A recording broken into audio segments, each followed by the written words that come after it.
Across the UK, museums have been experiencing significant funding issues. According to figures from the Museum Association, nearly 40% of local authority museums were likely to report reduced overall funds last year.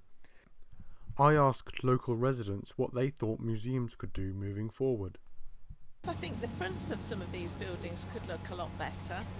People look at them and they're quite imposing, especially for youngsters.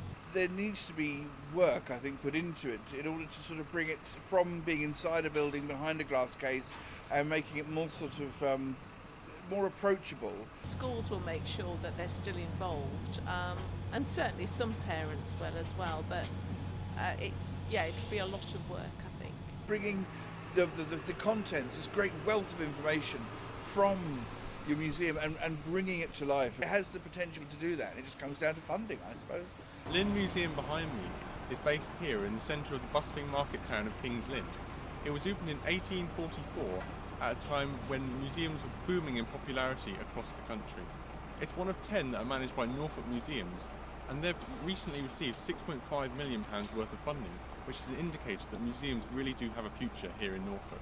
Robin Hanley is the assistant head of Norfolk Museums Service. He met me at Gressenhall Farmer Workhouse, one of the most popular museums in the county.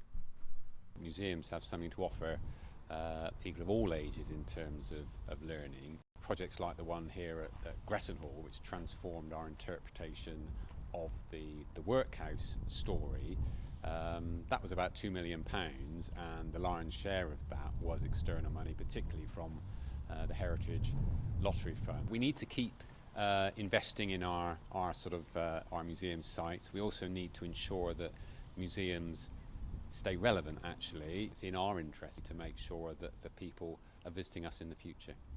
As recently as October, Norfolk Museums Service received an additional £9.2 million worth of funding in order to revamp the historic museum at Norwich Castle.